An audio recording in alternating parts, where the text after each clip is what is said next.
lot of people do not travel and live their best life because they think traveling is hard, because they think traveling is challenging.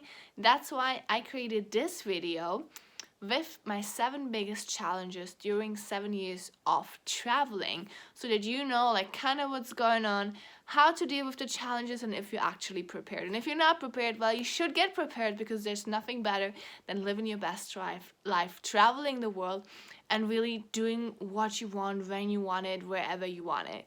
So let's get started. Hi Lovebug, I'm Vivi. Welcome to Adventure Awaits. My channel is all about guiding you to a more adventurous life that you're truly in love with. And if this is something that you want to learn how to do, consider subscribing. First biggest challenge is arriving in airports and having all these people coming up to you, wanting to get you in their taxi, offering you their services, and are like, madam, taxi, madam, taxi, transportation, transport, and you're like, oh, please, leave me alone. Especially after very long flights where you haven't slept a lot, where you're just physically exhausted and tired, and you're just coming from a different climate zone, and like it's very humid, you have all your luggage, and you're just like physically drained. You're like, leave me freaking alone. So what I started doing is arranging someone to come pick me up from the airport every single time.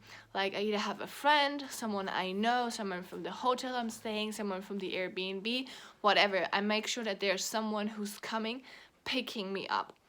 Or at least I make sure that I know some kind of public transportation, how to get into the city or how to get to where I want to be. My second biggest challenge has always been people staring.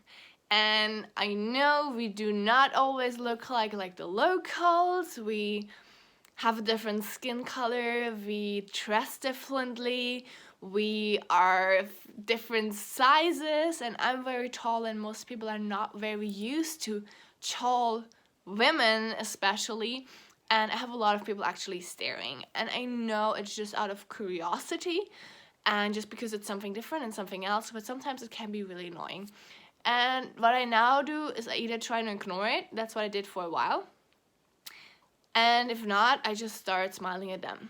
And oftentimes, like, they either start smiling back, they're like, oh, I didn't expect that, and they suddenly start smiling, and the whole experience turns into something really, really different. The people that do not smile, they just are like, wait, what's going on? Why is she smiling? And they get super confused and they like look away. So smiling definitely works, but obviously we have to be in a good state of mind to do that. Have the emotional intelligence in place. And these are things that I teach in my course Adventurously Alive for sure, because it really changes how we experience our travels and our journey abroad. What goes with staring is people taking pictures of us. It happens a lot in Southeast Asia, and Asia in general, that people come, they want to take pictures with you, and at first it's kind of okay, it's kind of fun, but sometimes it can get too much. Like, I remember in Myanmar, I've once been taking pictures for an hour and a half, and I'm not joking. And once you start taking pictures with one family, then only the kids get a picture, then only the man get a picture, and only the moms get a picture, and you're like, this is too much, like one picture and now we're good.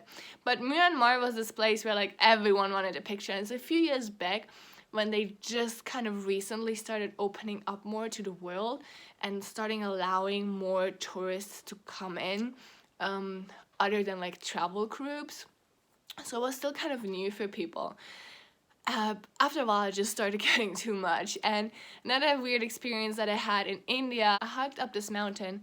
It was humid AF, and this family stands there with their pretty much newborn, probably a few months old, and just hands me their baby, and I'm there like exhausted, like sweating, red, not having water because I didn't plan to go up there, with this like baby in my arm, and like my first thought was like, I don't want it, I can't have it.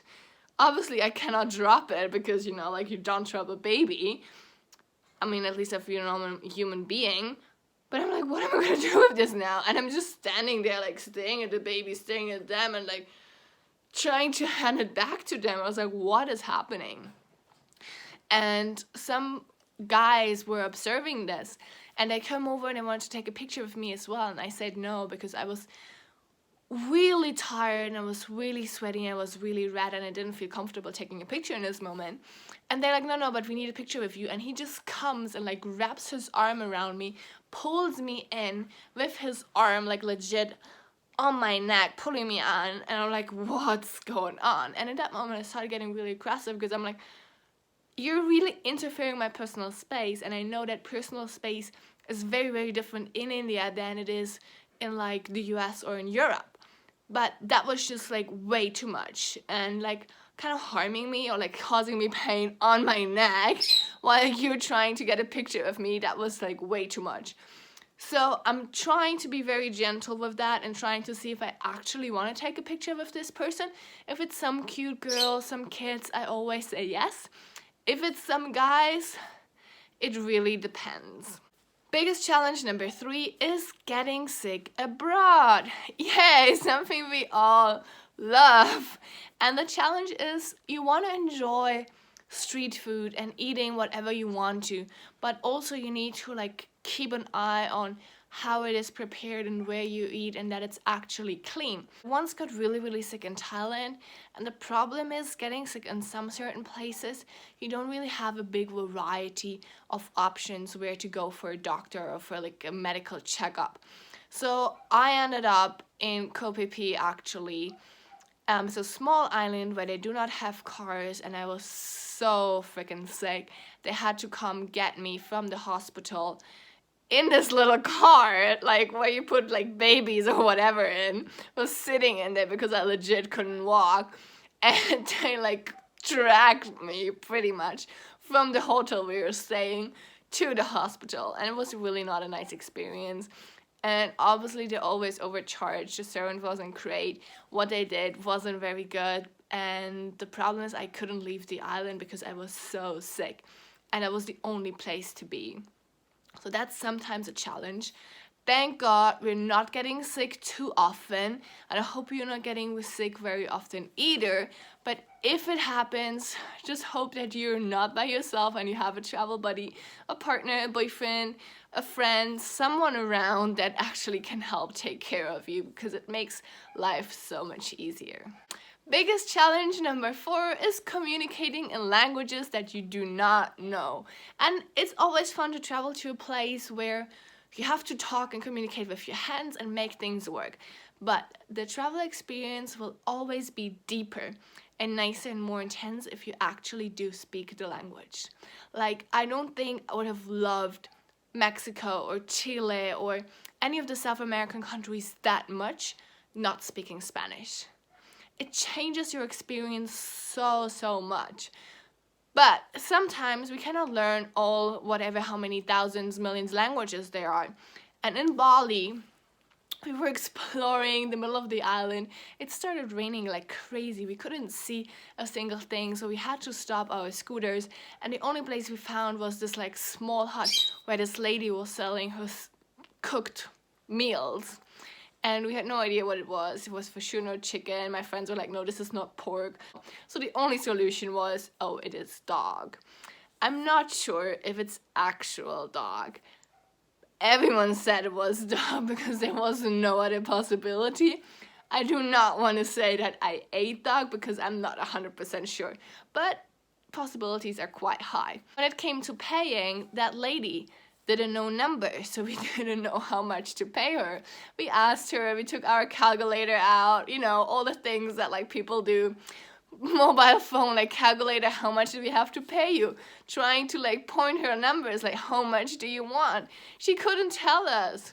She kept on repeating a number and we're like, we don't understand. And until we like took out the money, it's like, how much do you want? And she also couldn't really, like, she didn't take any money. And we're like, that's kind of weird. So we just started giving her money at a rate that we thought was good and that we thought is the right price. And that's just how we ended up doing and handling the situation. Sometimes it's also a good place because they want something from you and they do not speak English and you do not speak their language, so they can't really get anything from you, especially with like police and like corrupt people. Biggest problem, number 5, luggage. I do not know how many times I've packed and unpacked my bag and my suitcase. I used to travel with a suitcase and then noticed it's like way too much and way too heavy and I don't want to carry it around all the time. So I started traveling with a hand luggage, which is great, but sometimes you need to squeeze everything in. And then going a lot of places, I always get gifts or presents, or like sometimes I end up buying something and I always believe I make it fit, and I always do, but then I end up with this super heavy backpack with like 3 jackets on my arm, trying to carry everything, walking around like a little crazy person, looking a little weird, but that doesn't matter, and trying to like squeeze in everything every single time is a little bit of a struggle. So that can be a challenge or a struggle, but we deal with it. It's just part of it, so it's not really a bad thing. Number 6 is probably the saddest, and it is over input. What I mean by that is that we can get oversaturated seeing certain things. Like after visiting 5 waterfalls in a week, it can kind of get too much and you're like, yeah, well, the next waterfall is just gonna be the same. And we stop appreciating the place and the nature and the surroundings and the culture because we've just seen it so many times, just in different variations and just in different forms. Same with temples. A lot of people that been in Asia for a long time, they're like, I cannot see these temples anymore. Like you start, like once you arrived, most people once they arrive to Asia, they're like, cool, a temple, let's go see this one, let's go see that one, let's go see that one. And after a while, you're like, yeah, I've seen them all. Like, if you've seen one, you've seen them all because they're all kind of similar. It is kind of true, but also kind of not because they're all kind of different. But if we really want to appreciate the place, we need to come back and focus on the place, getting present and trying to focus on the surroundings. What else is there? What else is there to discover? What else can we do apart from like the normal touristy things? How can we enjoy this place more? What do we actually see? Because so many times we just go, take a picture, like, okay, cool, waterfall, off to the next place. But we rarely actually look what's going on. We rarely actually open our eyes and observe what we really see. So let's just give this a try and really start appreciating the places more. Starting taking in the experiences and the surroundings a little bit more to really experience life on a deeper level. And number 7, visas. Sometimes this can be a little bit of a struggle, especially when you're from a country where it's hard to get visas for certain places, or visas are just overly overpriced. Like when you're from the US, you know what I'm talking about. But also sometimes it's really sad that we can only stay a certain amount of time in a certain country, or that we have to like, fly out and come back, or deal with all the like stupid embassy stuff that actually I think it's kind of unnecessary sometimes. And I'm very, very fortunate to have one of the best passports. I know that and I really acknowledge that. I have a lot of friends that do not, and I know that they go through a lot more struggle than I do. Still, it is always this like trying to plan, how long can I stay, how can I extend my visa, how much is the visa, what are the rules and regulations, how can I overcome it or like go around it, or like what are my possibilities. Also very sad is that once you're in a place, the friends that you make really become like really good friends and family in a really, really short time. And then you have to leave and it's never going to be the same. And that breaks my heart every single time, but I really started appreciating the moments and the time that we actually get to spend together. So these are the 7 biggest challenges that I found during 7 years of traveling. If you want to start living your best life as well, then I have a free training down below in the description on how to live a life you will remember. I also do one-on-one coaching. I have 2 really, really cool courses. If you want to know more about that, then just reach out and let me know. I'm more than happy to tell you more about it. And if you know anyone who would benefit from this video, who's scared of traveling, or who would probably be motivated to travel once seeing this video, Please share this video if you liked it, give it a like, and consider subscribing. Thank you so much for watching. I love you, and I see you in my next video.